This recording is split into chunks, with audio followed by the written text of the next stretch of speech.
What's going on, guys? So this is probably the third time I've had to film this because I keep on messing things up. So anyway, the good guys over at consoletuner.com have sent us out this awesome little device for us to take a look at.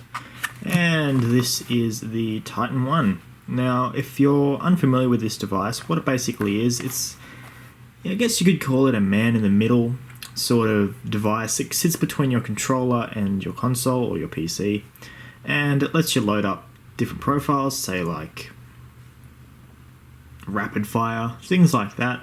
It also lets you use a crossover feature, so you can use different controllers on different systems. For example, you could use the Xbox One controller on the Xbox 360. It just sort of opens a whole world of limitless entertainment or something if you've got multiple systems like I do. Now, the device packaging itself, it's not too bad. It's plastic and sort of thing you'd see on a shelf. For the price of this thing, I'd expect it to come in like a little box or something. I don't know, just plastic just feels a bit, I don't know, impulse buy-ish, sort of. I guess it keeps costs down because the most important thing is this little device here and if it works or not. So, yeah, let's take a look. Okay, so in the packaging here, we don't have a whole lot. We have the device itself, quick start guide, and a bit of cardboard. Cardboard can go in the bin. Alright, so with a quick start guide, I highly recommend that you actually take a look at this and give it a quick read. It helped me out a whole bunch because I was running into issues with this thing, which is sort of expected. Now, it's not really a booklet, it's more just a pamphlet, you know. It has all the information in here about the device, main features, what it works, what doesn't. Firmware, PC interface, blah blah blah, and a little diagram of how the thing works. Now, the only real downside to this device is that it doesn't fully support the Wii U, which is what I was hoping it did. They're saying that they might support it in the future, but I highly doubt that. What I mean by that is the Wii U Pro Controller works on this, so I can use a Wii U Pro Controller on the Xbox One. But I can't use, say, the Xbox One controller on the Wii U as a Wii U Pro Controller. It just doesn't work. I think mainly that's just because the Wii U doesn't support USB controllers. Even though it supports the GameCube adapter, but from what I've heard, that only works in Super Smash Bros. Anyway, so it's kind of a bummer. But can't win at everything, can we? So in this little diagram here, and I'll zoom in so we can take a quick look. Up the top here, these are all the host systems that are supported. So you have the PS4, Xbox One, PS3, 360, and Windows. It might also support Macintosh, but I don't think so. According to this one, the PS4 has no crossover feature. We'll check that one out in a moment. Coming down, and then we have all the sort of capabilities you could do with it. Main thing is like modding your controller, doing stuff like that. It also has support for this thing here called Max Aim. And what Max Aim is it basically lets you can remap a keyboard and mouse to a controller. You need to have a wide controller for that system. For the PS3, Xbox One, and PS4, you can just use a mini or micro USB cable off the wireless controller. And then coming down, here's all the input controllers that you can use with it. You can use the Xbox One, Xbox 360, PS3, PS4, Wii, and Wii U. Now, with the wireless controllers such as the PS3, or the Bluetooth ones, well, you can see them right here in the picture, and the Xbox, and probably the Xbox One as well, I believe, you'll just need to use an adapter for them. For all the Bluetooth ones, you can use Bluetooth adapter. Most should work. You can actually buy it in a little kit that comes with the Bluetooth adapter. Or you can just use say for the Xbox ones, you can just use the Microsoft adapter that you can buy from pretty much anywhere. And then for the Wii, you would use the Wii Pro Controller and the nunchuck through the Wii Remote via Bluetooth, which is pretty neat. So yeah, that's pretty cool. And it just shows you some basic setup. Now, with the Max Aim software, it does have to go through a PC first, which is a bit of a pain, but this is pretty lightweight. The software is pretty lightweight, so you could just run it off a netbook or even just like a Windows-based tablet PC would probably work fine. So let's just take a quick squiz around the device itself. As you can see, it's fairly small. It's about the same size as a old USB flash drive from probably 5 or 10 years ago. You know how chunky they were, unnecessarily chunky, but anyway. So yeah, it's about the same size, a bit longer. It's a bit thick because it has to support this full-size USB port. Sorry, that's not focusing for some weird reason. There we go. Now it's focusing. Yeah. So it's fairly small. Anyway, so on the front here we have the cool Titan 1 logo, which is pretty neat. A little 8-segment display, 7 segments for the numbers, so a little figure 8, so we can do 0 to 9. And a little LED off to the side, that is the activity LED for when you're writing to the device or it's loading a profile or something like that. Now this is a backlit, because it's a LED segment display, it is green, which is neat, but there's also a red LED inside, which is kind of useless. It just makes it look weird because you've got this weird red glow up the top here. Maybe they thought it would look cool, but I don't like it. And then down the bottom here you have the select button. Now this select lets you select different profiles. As I said, being a 7-segment display, it lets you choose between 0 to 9, so 10 different profiles. Pretty nice. Now on the bottom here we have the input that comes from your controller or wireless adapter. On the end is just the USB output, just a standard USB connector. On the side we have a USB mini connector. Now this is for programming as well as loading on the fly scripts, stuff like that. You can also load up the keyboard and mouse. So if you were using the Max Aim software, this would need to be plugged into the computer. Your controller for that system would be plugged in here, so say the Xbox One, you'd plug it in there, and then you would run the keyboard and mouse through the PC. I don't know why you have to do that. I have no idea. Well, we'll see if we can get it to work, but I'm having some issues with Windows 10 on this thing at the moment. I've actually had to run it through Windows 7, so yes. Anyway, so on the bottom here we have a little hole, and that little hole is for resetting. There's a micro switch under there. Not a micro switch, a tact switch. Pretty much the same thing.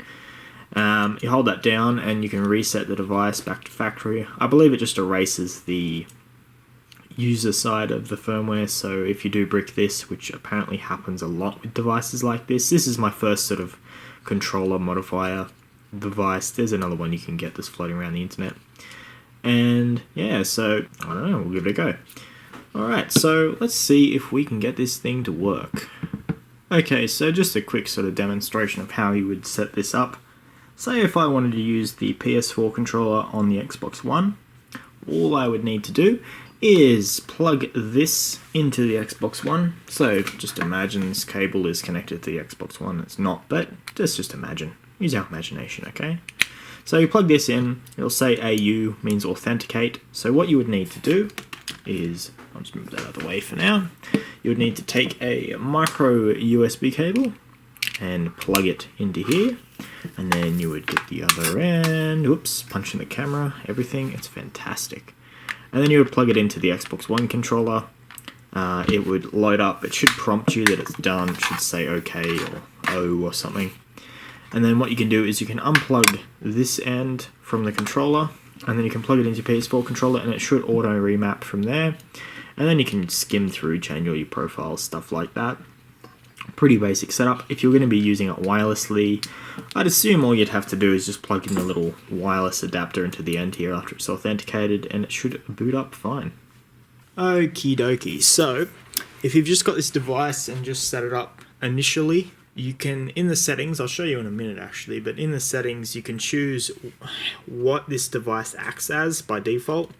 And by default it's set to automatic, so it'll automatically choose what it's meant to be, but you can tell it to be other things. It's handy if you want to use, say, the Xbox One controller on an older PC game that's only mapped for the 360 controller. You can set it up like that. I actually had mine set up for the Xbox 360, so it wasn't showing up here, but now it is. So at the moment it's set to automatic, so as soon as I plug this in, it will go to AU, which means authenticate. So what we'll need to do is we'll need to grab the Xbox One controller here and just plug it in like so. Alright, it's working. Alright, now it says 0, as you can see there, so we're just going to unplug it from the cable here, and then we're going to grab the PS4 controller, and hopefully this should work. Put this in the side here, but here we are. We've loaded up Grand Theft Auto. Can even load up Profile 2, which is a rapid fire profile I've got saved on here for Call of Duty Ghosts. We'll just go back to 0, and as you can see here, and my editing skills are okay, so if we go there, press A, which is actually X, load up Grand Theft Auto. Grand Theft Auto needs an update. How fitting. Alright, so let's just go back now. Let's go cancel. Okay. Let's have a look around. Let's have a look at some stuff here. Let's go friends, all sorts of cool stuff. Yeah, go through the settings. Go through all that. Yeah. See, it works pretty well. There shouldn't be any delay on this thing. It should be, apparently it's advertised as 1 millisecond delay. It might have a slight delay, but there you can go here. Let's go through all my applications. And as you can see, I've only got 17 gigs left, but the controller works fine. And you can load up different profiles and stuff for it. So say you want to do rapid fire for, I don't know, want to do rapid fire for Halo or something, or Fallout if you wanted. Okay, so we've got it loaded up now with a Halo Master Chief Collection profile, and we've loaded the game up, and part of that profile is the DualShock 4 controller will light up purple when the mods are loaded. So I've got rapid fire and easy run turned on. So let's just quickly just load up a game here. Let's go here, we go custom game, create a Halo 4 custom game, and layer, that'll do. Start, cool. Alright, so it's loading up now. And they've still got the controller here and everything. No sneaky business. And as you can see on the device there, we've got 4, which is the profile number I chose, just so it's easy to distinguish from the other one. So the main 2 features of this profile we got loaded up is rapid fire, and if I just push forward twice on the control stick, it should sprint easy. So let's load up the game. Okay, let's switch to a gun. There, okay, cool. So if I just click this, go back to 0, and I just pull the trigger once, it only shoots once. This is the Call of Duty profile, I don't know if it'll work. No, it doesn't work. It punches at the same time, so. But if we do that, then it's all good. Alright, so. Yeah, let's get the sword. Chung, chung. Hitting people with swords. Now, oops. I haven't played this game in a while. But yeah, there you go. Works. I'm not too familiar with this profile I got loaded up, so. Or the game. I haven't played the game in ages. There we go. If we double tap forward on the control stick, it makes me run. Otherwise, I would have to press the left bumper, which is L1 on the Xbox. I'm in the PS4 controller.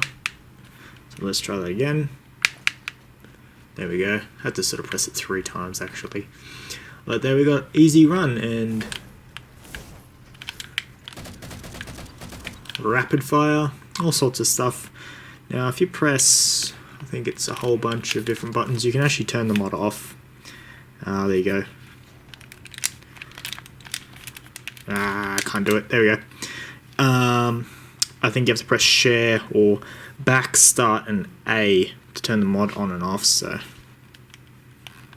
there you go. Turned it off. Turned it blue. Turned it purple. So yeah, that's sort of just a quick look at the device, and it is now freaking out at me, but yeah, it's pretty neat.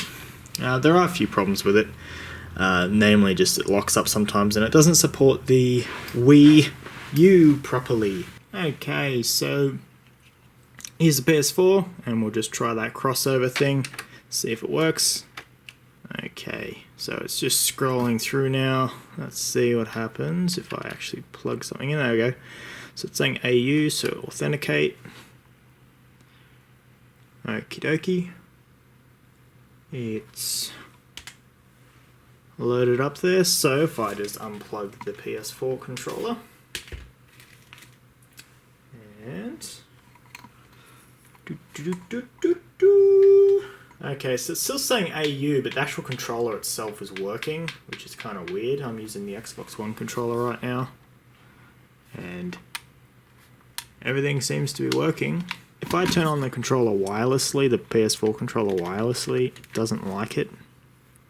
So I just plugged it back in then, and it's working. So if I just unplug the controller, it's still saying AU, so still saying authenticate, but if I plug in the Xbox One controller again, lights up, and I can use it, which is really weird. I reckon if I stuck this into straight up PS4 mode in the software, it should work.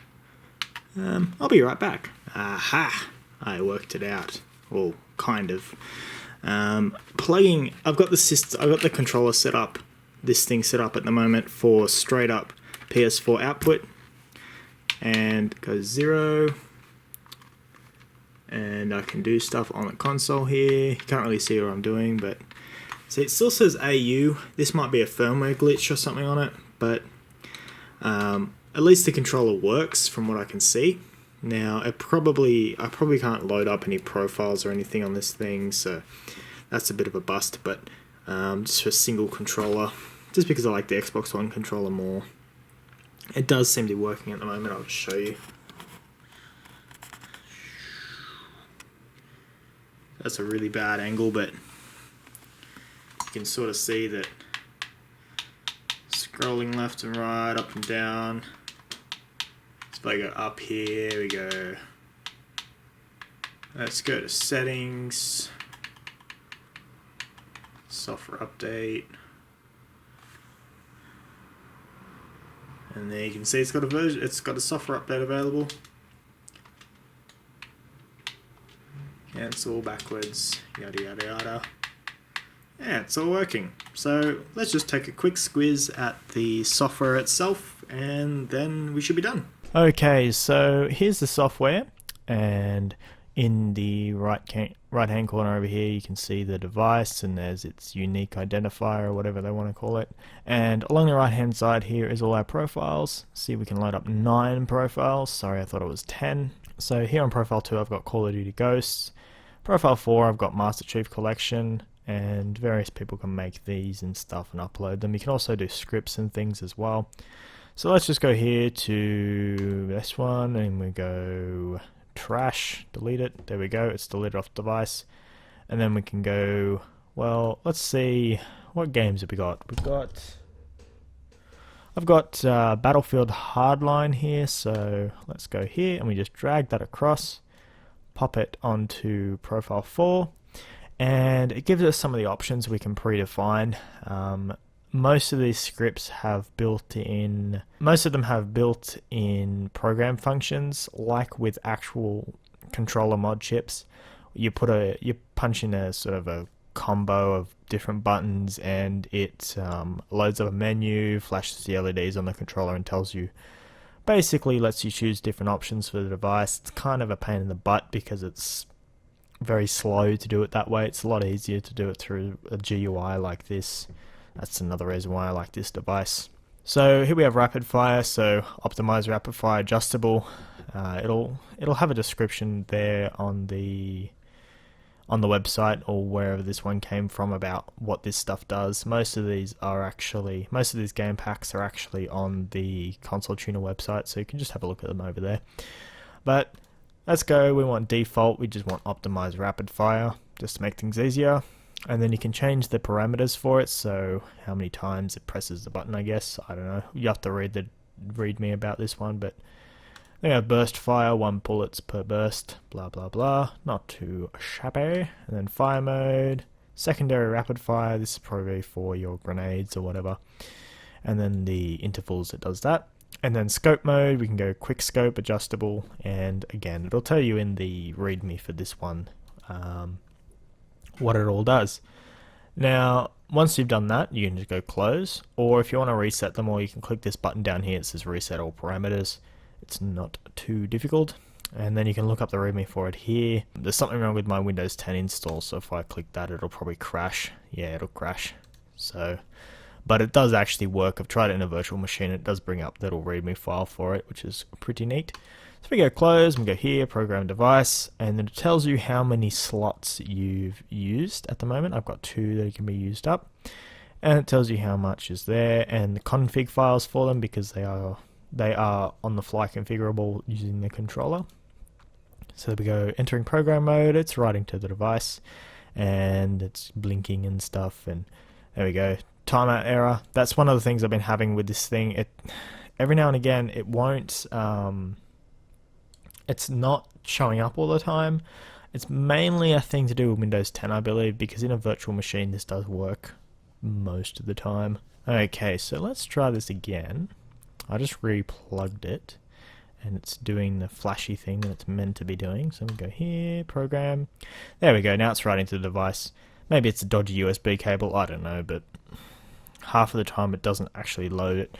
When I plug it in, sometimes it loads up like it's just being used as a normal controller, like if I was plugging the proper USB socket end into the computer. But I don't know. Strange, and I'm sleepy. So let's just start on the first window here, taking a look at the online library. This is just a web page that loads up in there, and you can scroll through here, you can download all the different scripts and stuff. Scripts do different things.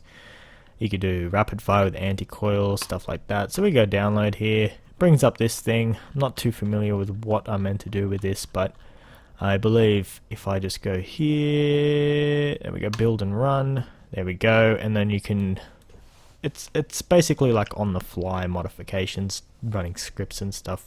And you can build your own. Let's go here, we go easy sprint, and then drag it all off. It's all sort of easy to use. I haven't looked too far into this one because the main interest I have in this is to use different controllers pretty much. But yeah, if you want to get more advanced into it, it's all here. Remap a profile, so you can remap the controller, so you can go remap for Forza 4 with the DualShock 3 using 6-axis, which is probably pretty fun, driving with a controller like that.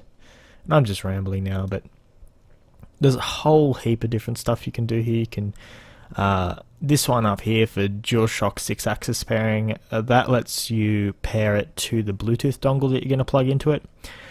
Because the way the PS3 controllers work is they're paired to the MAC address of whatever Bluetooth device you've got there. So say I've got my Bluetooth dongle here and its MAC is like something stupid simple like 1234 or something, which it wouldn't be, but just as an example, you could go in and just tell the controller it's only going to pair with a Bluetooth MAC address of 1234.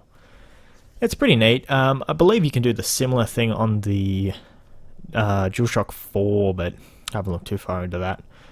And then you can do firmware update for the device, so newest version 2.35. I won't do that now because the USB cable is being a bit funny.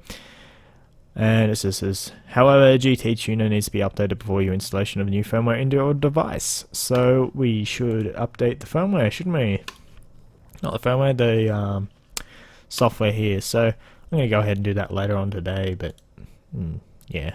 Anyway, so just final thoughts about this device. It's really neat. Like, I like how its build quality is alright. It's very small. It does tend to look a little bit, I don't know, I guess you could say toy-like or something. Like, it looks like some sort of kid's toy, but it's not too bad, and the little light-up display isn't too bad. It's a bit bright at night time, but I'm a bit sort of sensitive to that sort of stuff, but that might annoy people. You could always put a bit of sticky tape over the display on it. And yeah, apart from the software being a little bit buggy in it every now and again, it seems to work fine. as I said before, the main reason that I use this is so I can use the Xbox One controller on various consoles, just because I like that controller, I like the feel, I like the D-pad, it actually works on this one, unlike the 360. And yeah, if you're interested in getting one, I'll put a link in the description of where you can buy one. They retail for around about, let's actually have a look here. So we're on the website here, let's take a look. Buy now. Alright, so where is it?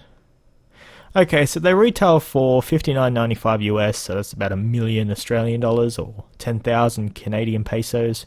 So if you're interested in getting one, you can buy it from these guys, I guess. And there's all different things. You can get micro USB cable, 15-inch, all different sizes, Bluetooth dongle, and the Xbox 360 wireless adapter. If you do happen to get one of these, and you do have the Microsoft Xbox One USB adapter, give it a go and just let me know. I'm kind of interested because it'd be nice to be able to use the controller wirelessly on different things. I don't see why it wouldn't, seeing as the wireless adapters generally just make the computer think, or whatever's connected to it, think that you're using a wired controller, but I could be wrong. I'm wrong on many things. So yeah, if you've liked the video, please give it a thumbs up. If you haven't subscribed already, please subscribe. It really helps me out. I've actually reached 1,500 subscribers. I'm looking at doing something special for that. I'm just working it all out, seeing as that I live on a giant island in the middle of nowhere. And yeah, if you have one of these devices, as I said, let me know. It'd be interesting who uses them. If you know of any other device that lets me use, say, an Xbox controller on the Wii U, I'd be really interested in that. I've been looking and I can't find any, but I could have been looking in the wrong places. But anyway, enough rambling from me. Thanks to the guys over at consoletuner.com for sending this device out for us to take a look at, and I'll see you in my next video. Bye!